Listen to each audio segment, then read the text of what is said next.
Hello students, कैसे हैं आप सभी। चलिए आज फिर एक नए टॉपिक के साथ में शुरू करते हैं अपनी क्लास। चैप्टर क्या रहने वाला है अपना, मैग्नेटिज्म, और क्लास 12। भाई क्लास 12 के स्टूडेंट्स सभी को पता होगा अपना एक चैप्टर मैग्नेटिज्म भी है, ठीक है ना। चलिए इसी क्लास के अंदर इसी चैप्टर के अंदर हमने कुछ टॉपिक्स डिस्कस किए थे। क्या थे आपके टॉपिक्स, मैं एक बार लिख देता हूं, शायद आपको ध्यान आ जाएगा। देखिए क्या टॉपिक था। एक तो था अपना मैग्नेटिक फोर्स। इसको हमने ड्राइव किया था कूलम्ब्स लॉ से, ठीक है, Coulomb's law of magnetic force. अच्छा, क्या फोर्स निकल कर गई थी, फॉर्मूला क्या था, F is equal to K Q M1 Q M2 divided by R square, और वहां पर K क्या था आपका, कांस्टेंट ऑफ प्रोपोर्शनलिटी।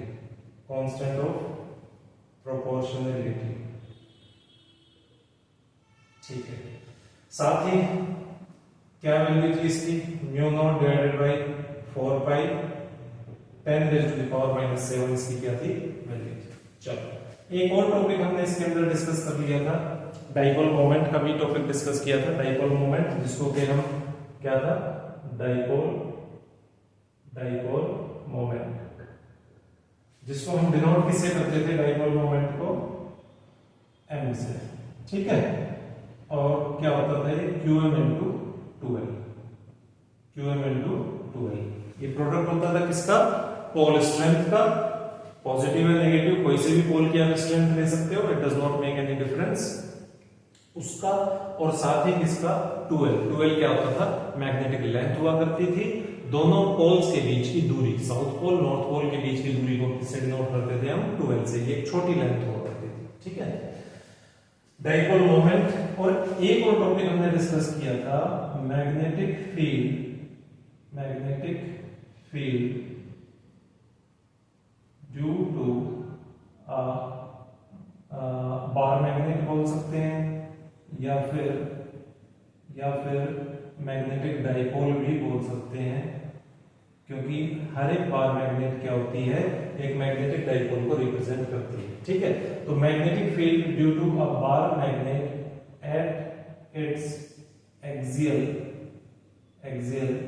लाइन, ठीक है। मैग्नेटिक फील्ड फाइंड किया था कहां पे, एक्सियल लाइन पे। किसकी एक्सियल लाइन पे, बार मैग्नेट की। फॉर्मूला हमें मिलने लगा था, क्या फॉर्मूला मिला था इसके लिए हमें, B is equal to 2Km R divided by R square minus L square का होल स्क्वायर, ठीक है। ये फॉर्मूला यूज कर रहे थे कब, जब हमारी लेंथ R के रिस्पेक्ट में कंसिडरेबल थी। अदरवाइज हम कौन सा फॉर्मूला यूज करते थे, मतलब कि जब L लेंथ काफी छोटी हो जाती थी और R काफी उसके कंपैरिजन में काफी बड़ा होता था, तो हम क्या फॉर्मूला यूज करते थे तब, 2Km divided by R cube, ठीक। तो इस तरह से पिछली क्लासेस के अंदर हमने कुछ टॉपिक्स देखे थे, ये उनके फॉर्मूलाज हैं। डेरिवेशन ऑलरेडी हम सीख चुके हैं, उन लेक्चर्स के ऊपर हमने अच्छे से इन टॉपिक्स को उन लेक्चर्स के अंदर डिस्कस किया हुआ है। तो आज हम लोग, लेकिन रिवीजन भी जरूरी है, ठीक है ना, रिवीजन बहुत ज्यादा जरूरी है। ओके, इस फैक्ट को हमें समझना होगा, मानना होगा, और जितना जल्दी समझ लेंगे उतना अच्छा है। तो अब हम आगे बढ़ते हैं, और आगे हम आज हमारा नया टॉपिक रहने वाला है, देखिए क्या, लेट अस स्टार्ट। चलो इसको मैं रब कर देता हूं।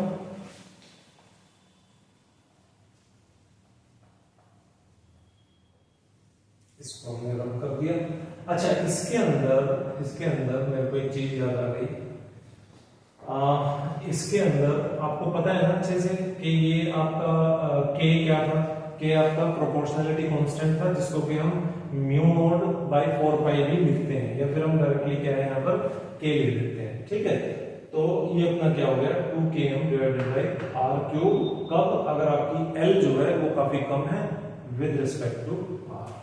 चलो आज हम लोग क्या फॉर्मूला यूज करेंगे, क्या डिराइव करेंगे, टॉपिक क्या रहने वाला है आज भी कुछ ऐसा ही टॉपिक रहेगा। देखिए मैग्नेटिक फील्ड ही फाइंड करेंगे। कहां पे फील्ड फाइंड करेंगे देखते हैं। Magnetic field due to a bar magnet, इसके अंदर भी बार मैग्नेट ही होगी। Magnetic field due to a bar magnet at its equatorial line, या फिर हम इसको परपेंडिकुलर बाइसेक्टर भी बोलते हैं, परपेंडिकुलर बाइसेक्टर। ठीक है, magnetic field due to a bar magnet at its equatorial line और एट परपेंडिकुलर बाइसेक्टर। ठीक है, चलो एक डायग्राम ड्रॉ करेंगे पहले, उसी की हेल्प से हमें सारा काम करना है। देखिए डायग्राम हमारा क्या रहने वाला है, ये हमारा क्या हो गया, ये हमारा एक डाइपोल हो गया। ठीक, यहां पर भी कुछ ना कुछ पोल स्ट्रेंथ है, यहां पर भी कुछ पोल स्ट्रेंथ है। ठीक है, इन दोनों के पॉइंट्स के बीच की दूरी जिसको हम क्या बोलते हैं, मैग्नेट लेंथ, वो अपनी क्या है 2L है। ठीक है, वो क्या है 2L। ये इसका सेंटर है, इसको हमने O से डिनोट कर दिया। हमने क्या कहा, magnetic field due to a bar magnet at its equatorial line, तो सेंटर से इसकी एक इक्वेटोरियल लाइन के ऊपर हमें क्या है फील्ड फाइंड करना है। ये लाइन थोड़ा टेढ़ी हो गई, इसको सीधा कर लेते हैं। टेढ़े मेढ़े डायग्राम्स मेरे को अच्छे नहीं लगते हैं, ठीक है ना, तो एक बार इसको सीधा करने की कोशिश करेंगे। अब ये भी टेढ़ी है सर, ये तो अभी भी टेढ़ी है। चलो लगभग ठीक है ना। अब कहीं ना कहीं तो भी रुकना पड़ेगा, नहीं अच्छी नहीं है।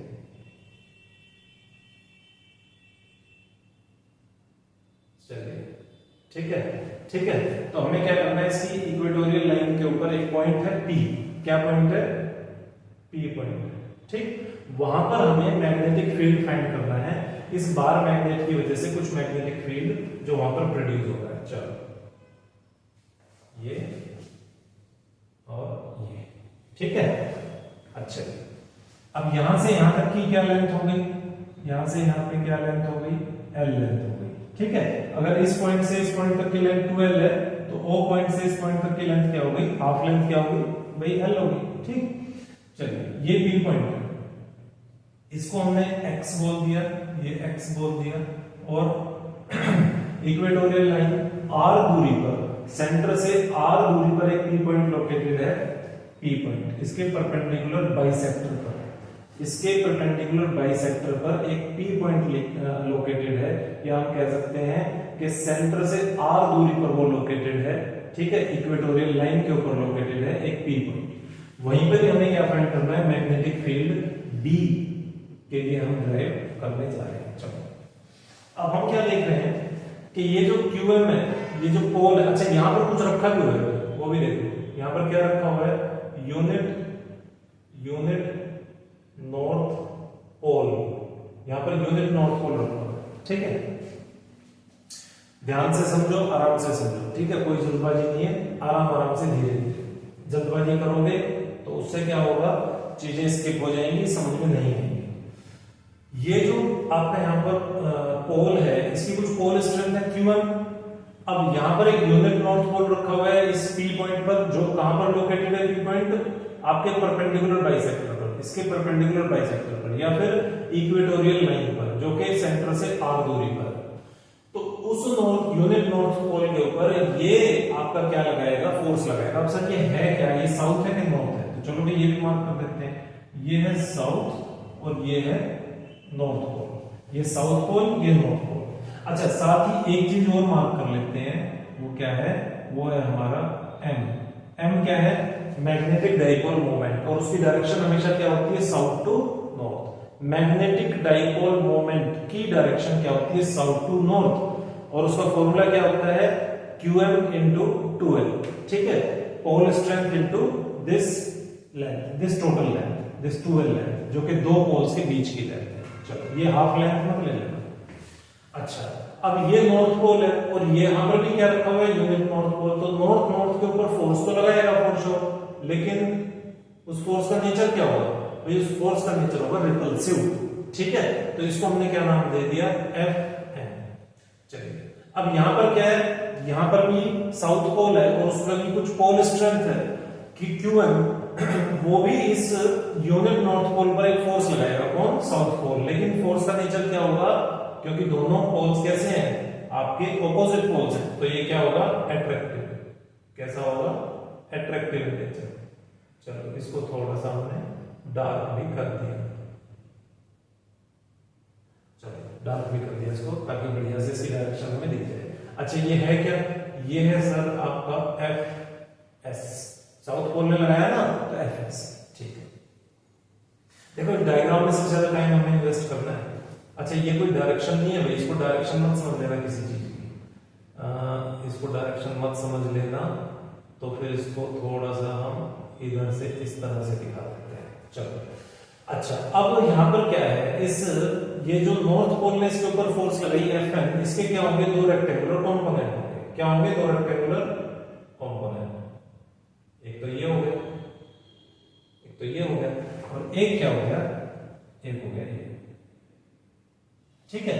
ये और ये दोनों क्या हो गए, इस FN फोर्स के रेक्टेंगुलर कंपोनेंट्स हो गए, ठीक। अब ये एंगल क्या है, थीटा, तो ये भी क्या है यहां पर थीटा, ठीक है। ये भी क्या है, थीटा, ये थीटा, ये भी क्या है अपना थीटा।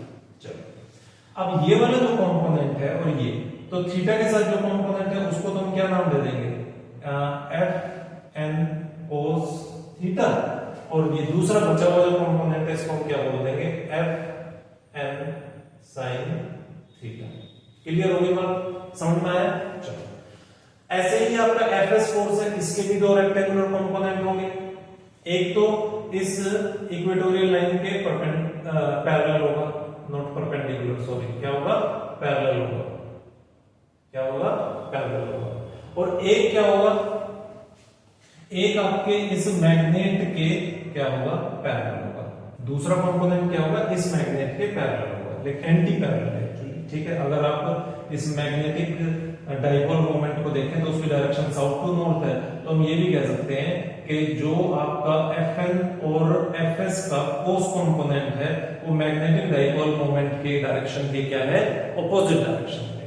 क्या बोला मैंने, आपकी FN फोर्स का जो कोस कंपोनेंट है और FS का भी एक कोस कंपोनेंट होगा, वो भी यहां पर होगा, उसको हम नाम दे देते हैं FS कोस थीटा।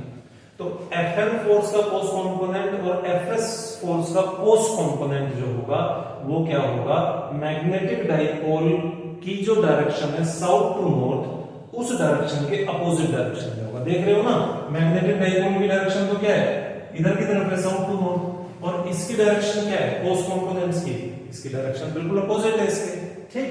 तो वही बात मैं आपको यहां पर समझा रहा था। चलो अब हम क्या देख रहे हैं कि इसका FN का और FS का, इन दोनों फोर्सेस का मैग्नीट्यूड क्या है, इक्वल है।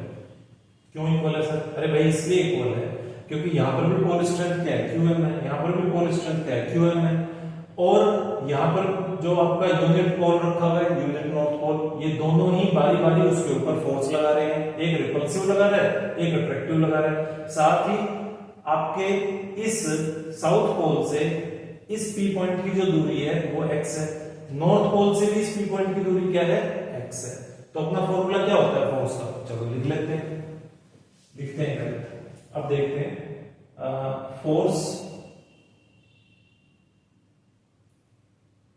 Due to north pole, force due to north pole, ठीक है। क्या बोल देंगे इसको, FN is equal to K QM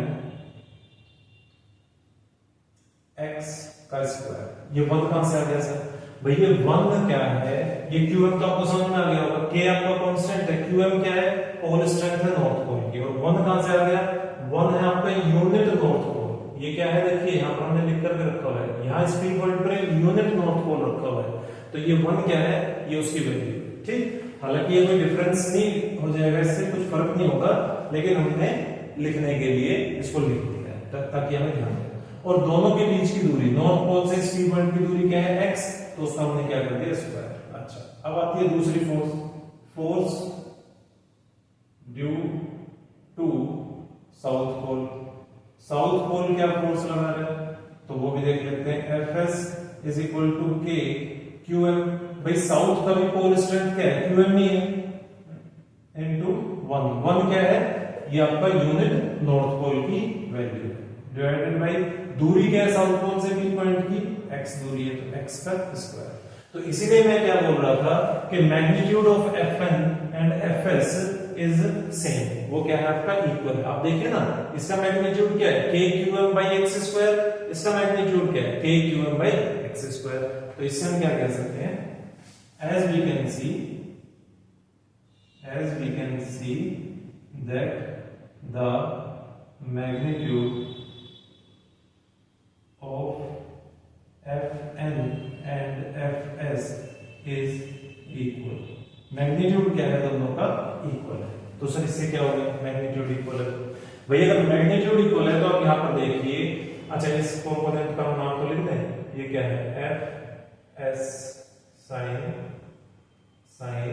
theta, ठीक है, ये क्या है Fs sin थीटा। एक मिनट रुको, इसको रब करके लिखता हूं, ये थोड़ा सा मेरे को लग रहा है आपको नजर नहीं आएगा, इसको थोड़ा सा रब करते हैं। चलो अब लिखते हैं इसको,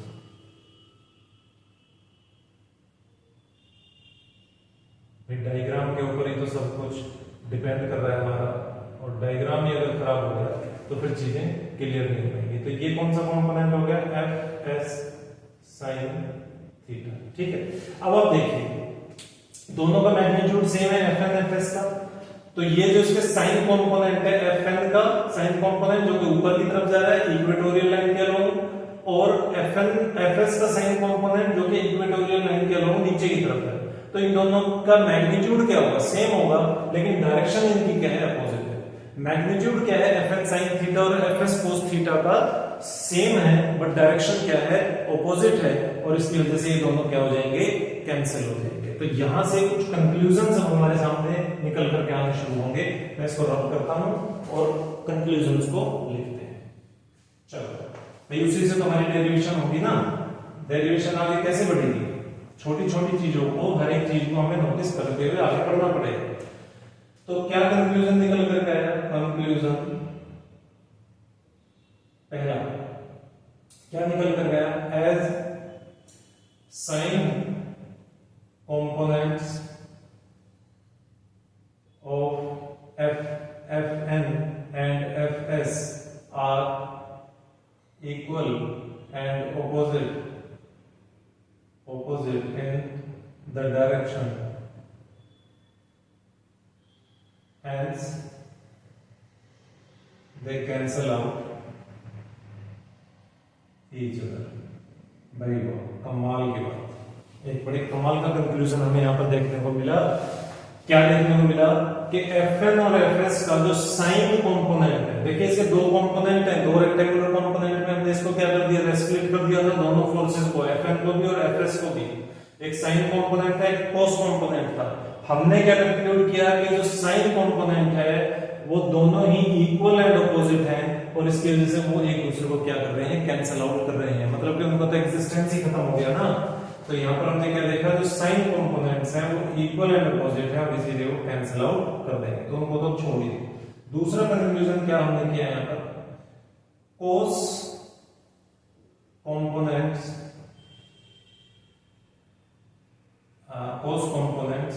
of Fn and Fs are in the same direction,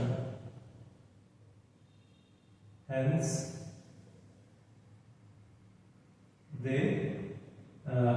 they both add up। ये क्या हो गया, आपके एड अप हो गए। अरे गर्मी बहुत ज्यादा है, यहाँ पर गर्मी बहुत ज्यादा है, पसीने आ गए, ठीक है। तो ये क्या है, cos components of Fn and Fs। आपका Fn का कोस कंपोनेंट कहां गया, Fn का कोस कंपोनेंट और आपके Fs का, इस Fs का कोस कंपोनेंट, ये दोनों क्या है, Fn cos थीटा और Fs cos थीटा क्या है, ये सेम डायरेक्शन में आपके एक्सर्ट हो रहे हैं। तो इसकी वजह से क्या होगा, ये आपके एडअप हो जाएंगे, कोस कंपोनेंट्स क्या हो जाएंगे आपके एडअप सेम डायरेक्शन में होने की वजह से एरर हो जाएगी। तो ये दो बड़े इंपॉर्टेंट कंक्लूजन हमने यहां से किए हैं, आप इसको नोट डाउन करिए, फिर हम आगे बढ़ते हैं। चलो आगे बढ़ते हैं, आगे बढ़ो और बढ़ते ही रहो।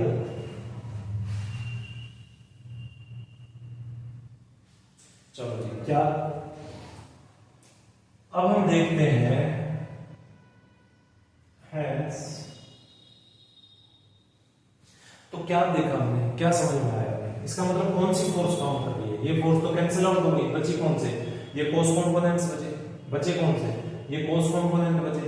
तो जो भी मैग्नेटिक फील्ड होगा वो पॉसिबली इन्हीं की वजह से होगा, ठीक है। जो भी मैग्नेटिक फील्ड होगा वो इन कोस कंपोनेंट्स की बदौलत ही रहने वाला है। तो क्या लिखेंगे? हेंस बी इक्वेटोरियल, ठीक है। इक्वेटोरियल लाइन पर ही तो हम एक पॉइंट हमने रखा हुआ है, ये पी पॉइंट, वहीं पर ही तो मैग्नेटिक फील्ड फाइंड कर रहे हैं। So B equatorial is equal to net force at point P. P point पर कितनी नेट फोर्स काम कर रही है? तो कितनी नेट फोर्स काम कर रही है? F N cos theta plus F S cos theta, ठीक। अब एफ एस कोस थीटा भी क्या है? एफ एन कोस थीटा के इक्वल ही है, मैग्नीट्यूड सेम है। तो ये क्या हो जाएगा आपका? F N cos theta plus F N cos theta. क्या बोला मैंने? एफ एस कोस थीटा भी एफ एन कोस थीटा के इक्वल ही है, इसलिए एफ एस कोस थीटा की जगह भी हमने क्या रख दिया? एफ एन कोस थीटा ही रख दिया। ये हमारा क्या है? क्या ड्राइव कर रहे हैं? B equatorial, magnetic field at the equatorial line on a point P that is r distance away from the center of this bar magnet। चलो, तो ये क्या हो गया? 2fn cos theta. अच्छा जी, समझ में आ गया, ठीक है। अब क्या करें? तो अब क्या करें? देखो 2fn फोर्स क्या है उसको प्लेस करते हैं, k q m divided by x square. भाई Fn फोर्स क्या थी? K Q M divided by x square. K इसमें कांस्टेंट था, Q M क्या था? Pole strength of N, north pole, into आपका यूनिट नॉर्थ पोल। जहां पर ये फोर्स लग रही थी P पॉइंट पर, वहां पर एक यूनिट नॉर्थ पोल रखा था, तो उसकी वैल्यू क्या दी हुई थी हमें? यूनिट वैल्यू दी थी, मतलब 1, उसको हमने मल्टीप्लाई किया, it does not make any difference. तो अपना क्या हो गया? K Q M divided by x square. X square क्या था? इस नॉर्थ पोल और इस पी पॉइंट के बीच की दूरी, तो उसको हमने क्या लिख दिया? एक्स स्क्वायर, ठीक है। अब आती है बारी कोस थीटा की। चलो जी, कोस थीटा को हम एज इट इज लिख दिया, लेकिन क्या हम उसको एज इट इज लिखा रहने दें या इसका भी कुछ जुगाड़ ढूंढे? तो चलो कुछ जुगाड़ ढूंढ लेते हैं, ठीक है। क्या है? ये अपना थीटा है, ये अपना क्या है? थीटा है। यहां पर हम क्या कर सकते हैं? क्या कर सकते हैं? ये अपना एल है, ये अपना आर है, ये अपना एक्स है, मतलब हाइपोटेन्यूस एक्स है, परपेंडिकुलर आर है और बेस क्या है? एल है। अब कोस थीटा क्या होता है? यहां पर लिखते हैं, कहां लिखें? यही लिख दें क्या? चलो यही लिख देते हैं, as cos theta is equal to base upon hypotenuse. तो कोस थीटा क्या होता है? Base upon hypotenuse. तो बेस अपना यहां पर क्या है भाई? एल है, अपॉन क्या है? X, L upon x. चलो, तो ये कोस को भी हम रिप्लेस कर देते हैं किससे? एल अपॉन एक्स से। तो ये क्या हो गया? 2k q m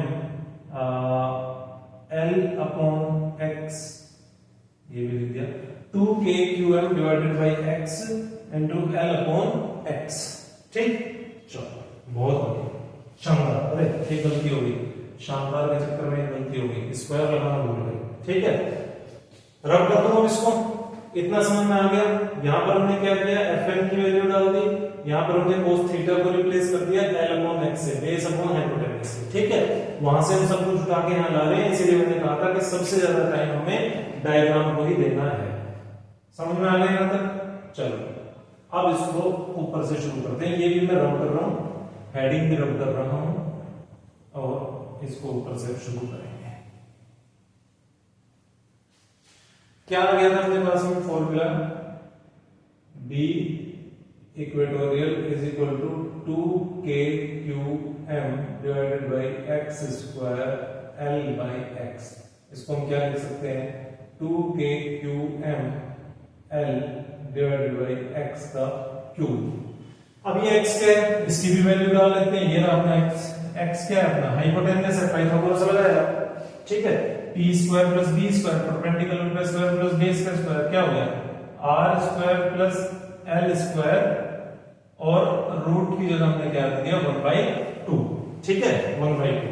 तो x की वैल्यू क्या हो गई अपनी, r square plus l square whole power 1/2, और यहां पर x क्यूब है, तो क्यूब 3 जो अपना क्यूब है वो क्या किया 1/2 में मल्टीप्लाई किया, तो अपने पास में क्या आ गया 2kqml divided by r square plus l square 3/2 whole power 3/2। ये किस किस को समझ में आ गया, ये समझ में आ गया। क्या किया हमने, फिर से बता देता हूं। x यहां पर नीचे अपना x का डिनोमिनेटर में x अपना क्या है, हाइपोटेनस है। इस राइट एंगल ट्रायंगल का क्या है, ये भी हाइपोटेनस है। x की वैल्यू निकालने के लिए हमने कोशिश की और हमने पाइथागोरस लगाया, परपेंडिकुलर प्लस बेस का स्क्वायर, तो ये क्या हो गया r स्क्वायर प्लस बेस कितना है l का स्क्वायर। ये 2l मत कर देना, यहां से यहां तक की दूरी लेनी है वो l है। 2l अपनी साउथ पोल से नॉर्थ पोल तक की दूरी है, ठीक है, मतलब मैग्नेटिक डाइपोल की दूरी है। अच्छा, ये सेंटर से दूरी है नॉर्थ पोल की या फिर साउथ पोल की, l जो है सेंटर से दूरी है इस O से, नॉर्थ पोल की या फिर साउथ पोल की। तो क्या हो गया r square plus l square, इसका क्या हटाया, x का स्क्वायर हटाया, इधर रूट लग गया, रूट की जगह हमने क्या रख दिया 1/2। तो x की वैल्यू क्या हो गई अपनी r square plus l square whole power 1/2, वहां पर x क्यूब था वो 3 इस पावर के अंदर मल्टीप्लाई हुआ, ये क्या हो गया 3/2, ठीक है। ये ऐसी छोटी छोटी चीजें भी कई बार हमें समझ में नहीं आती है कि डेरिवेशन के अंदर टीचर ने सर ने ये क्या कर दिया, समझ में कई बार नहीं आता है, इसलिए मैं बार बार उसको समझाने की कोशिश कर रहा हूं। चलो अब आगे क्या आ जाता है अपना, अब आगे सर अपना आ जाता है, सर हमें यहाँ पर ना कुछ एक आइडिया सा मिल रहा है। क्या आइडिया मिल रहा है हमें, कुछ यहाँ पर मैग्नेटिक डाइपोल मोमेंट जैसा कुछ दिख रहा है। तो भी दिख रहा है तो बड़ी अच्छी बात है, फिर तो आप समझने लग गए। क्या दिख रहा है, क्या आपको यहाँ पर qm दिख रहा है, दिख रहा है, 2l दिख रहा है, दिख रहा है, और qm into 2l क्या होता है, m होता है। भाई क्या होता है, ये क्या होता है, मैग्नेटिक डाइपोल मोमेंट होता है। तो अब हम यहाँ पर क्या रख देंगे, ये qm 2l की जगह हम क्या रख देंगे, m रख देंगे। तो ये क्या हो गया km divided by r square plus l square whole power 3/2। ये क्या हो गया हमारा b इक्वेटोरियल, ये क्या हो गया हमारा b इक्वेटोरियल, ठीक है। और वहां पर हमारा b इक्वेटोरियल क्या आया था, कहां पे, जब हमने मैग्नेटिक फील्ड फाइंड किया था किसके अंदर, एक्सियल लाइन के ऊपर। तो वहां पर अपना क्या आया था, याद है क्या, वहां पर अपना आया था 2kmr divided by r square minus l square की होल पावर 2, याद है। यहां पर हमारा क्या आया km divided by r square plus l square whole power 3/4। अच्छा, अब अगर ऐसा हुआ कि if r is very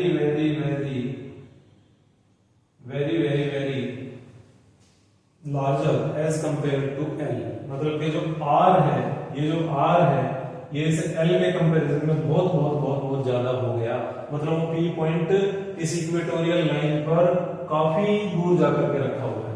तो तब क्या हो जाएगा, क्या तब अपना फॉर्मूला बदलेगा, तो देखते हैं क्या हो जाएगा, km divided by l square. तो भाई इतना क्या हो गया, इग्नोर ही कर दो, फिर जब इतना छोटा हो गया r के रिस्पेक्ट में तो उसको इग्नोर करो, किसने कंसीडर करना है, तो वो तो खत्म हो गया, बचा क्या r स्क्वायर। अब r स्क्वायर के ऊपर पावर क्या लगेगी 3/2, ठीक है। तो 2 से 2 तो गया, तो अपने पास में क्या बचा भाई, 2 से 2 गया ना, 2 into 3/2 है नहीं है, तो 2 से 2 तो गया, तो बचा क्या अपने पास में बचा केवल r क्यूब। समझ में आया या नहीं आया, ऐसा तो हो नहीं सकता कि समझ में नहीं आया होगा, ठीक है ना, जरूर आया होगा क्योंकि आप पढ़ने वाले बच्चे हो, ठीक है, आप मेहनत करने वाले बच्चे हो, तो समझ में तो जरूर आया होगा। तो ये अपने पास में दो फॉर्मूलाज आ गए, इसको हम कब यूज करेंगे, इसको हम तब यूज करेंगे अगर आपका L R के रिस्पेक्ट में क्या है, कंसिडरेबल है, मतलब L जो है, जो ये L है R के रिस्पेक्ट में ठीक ठाक, तो तब हम इस फॉर्मूला को यूज कर लेंगे। अगर आपका ये L कहाँ गया, ये L R के रिस्पेक्ट में बहुत कम है, बहुत छोटा है, L काफी बड़ा है, तो तब हम क्या फॉर्मूला यूज करेंगे, Km/R³। और वहां पर शायद मैंने आपको ये बताया था, क्या बताया था, जब आपका एक्सियल लाइन पर आ गया था तो हमारा क्या फॉर्मूला था, चलो यहाँ पर लिखते हैं, दोनों फॉर्मूलाज को लिख लेते हैं ना। ये तो हमारा बी इक्वेटोरियल हो गए दोनों, ठीक है। तो यहां से पार्टीशन करके यहां से चलो यहां पे लिखते हैं क्या formula, B axial, B axial भाई ये भी तो हमने ड्राइव किया था। बी एक्सियल कितना क्या था, 2km r divided by r square minus l square का होल स्क्वायर। और दूसरा फॉर्मूला हमारा क्या आ गया था, अगर कंडीशन को लिख ही देते हैं ना यहाँ पे तो अच्छे से ध्यान रहेगा, if r is very very very more than l, तो तब अपना फॉर्मूला क्या हो गया, b axial is equal to 2km divided by r³। ठीक है, तो ये दो डेरिवेशन, चार फॉर्मूलाज हमारे पास में आ गए हैं। इसको भी हम क्या करते हैं, एक छोटे से बॉक्स में यहाँ पर डाल देते हैं, और ये तो ऑलमोस्ट बॉक्स में ही है। क्लियर हो गई यहाँ पर बात। तो ये चार फॉर्मूलाज हमारे पास में आ गए। ऊपर वाले दोनों हम कब यूज करेंगे, अगर हमारा L R के रिस्पेक्ट में कंसीडरेबल है, और नीचे वाले दोनों कब यूज करेंगे, अगर आपका L R के रिस्पेक्ट में क्या है, बहुत ही कम है, तो तब हम ये दोनों फॉर्मूलाज को यूज करेंगे। यहां से हमें एक चीज और क्लियर हो रही होगी कि बी एक्सियल जो है वो डबल है किसका, बी इक्वेटोरियल का, तो उसको भी हम यहाँ पर लिख देते हैं। ठीक है, यहाँ पर लिख देते हैं, कहाँ लिखूं, यहाँ लिखूं, यहाँ लिख देता हूं, इसके नीचे लिख देता हूं, B axial is double as compare to B equatorial. ठीक है, स्टार लगा देते हैं, ये ध्यान रखना है। बी एक्सियल भाई एमसीक्यू के अंदर आ जाता है ना, अपना एमसीक्यू के अंदर कई बार आ जाते हैं ऐसे छोटी छोटी चीजें, तो इसीलिए हमें क्या है, उनको डीपली कॉन्सेप्ट को समझना चाहिए। B axial is double as compare to B equatorial. B axial क्या है, उसका दो गुना है। अच्छा, इस फॉर्मूला को याद रखने के लिए मैंने आपको कुछ एक हिंट भी दी थी, कैसे हम याद रख सकते हैं। ये 2km, इसको हम क्या बोल सकते हैं, 2 किलोमीटर बाई r³, और ये किलोमीटर बाई r³। तो इस तरह से हम याद रख सकते हैं, बट भाई किलोमीटर ये है नहीं, किलोमीटर है नहीं है, ऐसा पहले पता है। ऐसा मत सोच लेना कि सर ने कहा था कि ये डिस्टेंस की यूनिट है और ये 2 किलोमीटर है, मैं ये नहीं कह रहा। k यहाँ पर क्या है, कांस्टेंट ऑफ प्रोपोर्शनलिटी है, और m क्या है, मैग्नेटिक डाइपोल मोमेंट है। ये जस्ट याद करने के लिए एक तरीका बता रहा हूँ, मैंने ऐसे याद किया हुआ है, अब आपका जैसे मन करे वैसे याद करना। ठीक है, कहीं जाकर के ये मत कह देना कि हमें सर ने पढ़ाया था और बोला था कि भाई ये 2 किलोमीटर बाई r³ है और वो किलोमीटर बाई r³ है, मैं ऐसा नहीं कह रहा हूँ। ठीक है, तो बातों को ध्यान से सुना। चलिए, तो यहां तक ये आपको पक्का कॉन्सेप्ट क्लियर हो गया होगा, अच्छे से तैयार हो गया होगा। अब हमें जस्ट क्या करना है, इन दो कॉन्सेप्ट को सीखने के बाद में इसके न्यूमेरिकल्स हमने शुरू करने हैं, और न्यूमेरिकल्स करने में हमारे लिए क्या हो जाएगा, बड़ा कंफर्टेबल हो जाएगा।